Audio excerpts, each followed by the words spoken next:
ایک افسوسناک خبر میں آپ کو سنا رہا ہوں۔ یقیناً سننے کے بعد آپ سوچنے پر مجبور ہو جائیں گے کہ آخر ہمارے دیش میں کیا چل رہا ہے۔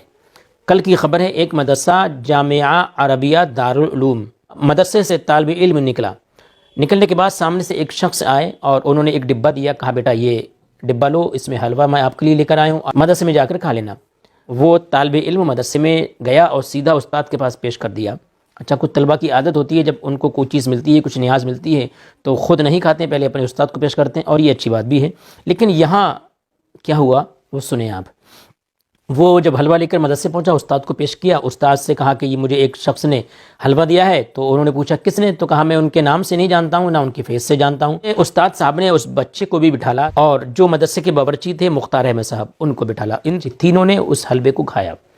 حلوہ کھا نہیں پائے تھے، تھوڑی دیر کے بعد ان کی طبیعت بگڑنے لگی، کچھ حلوہ رہ گیا۔ طبیعت بگڑی تو فوراً ڈاکٹر کو بلایا، ڈاکٹر نے آ کر پوچھا کیا بات، تو کہا کچھ نہیں، بیٹھ کے آپس میں بات چیت کر رہے تھے، کچھ یہ حلوہ تھا، یہ حلوہ کھا رہے تھے، اور اس کے بعد اچانک پیٹ میں درد سا ہونے لگا۔ تو انہوں نے ڈاکٹر نے جب اس حلوے کو چیک کیا تو جس طرح سے ڈاکٹر کی رپورٹ ہے، ڈاکٹر نے بتایا کہ اس حلوے میں زہر تھا گھلا ہوا، یعنی کہ اس حلوے میں زہر تھا۔ ان کی طبیعت بگڑی، ان کو فوراً تینوں کو ہاسپٹل لے گئے۔ وہاں مختار احمد صاحب جو باورچی تھے مدرسے کے، انہوں نے وہاں جا کر دم توڑ دیا، ان کا انتقال ہو گیا، اس زہر کی وجہ سے ان کا انتقال ہو گیا۔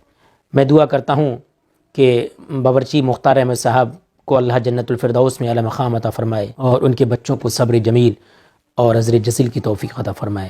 جو بیمار ہیں، ایک طالب علم اور استاد صاحب، اللہ ان کو بہت جلد شفاء کلی عطا فرمائے۔ لیکن ایسی غلطی کبھی مت کرنا، راستے میں کسی سے کوئی چیز لے کر مت کھانا، سفر میں چل رہے ہو، ٹرین میں ہو، بس میں ہو، بھوک لگ بھی رہی ہے، پھر بھی کسی کی دی ہوئی چیز کبھی بھی مت کھانا، کسی پر بھروسہ مت رکھنا۔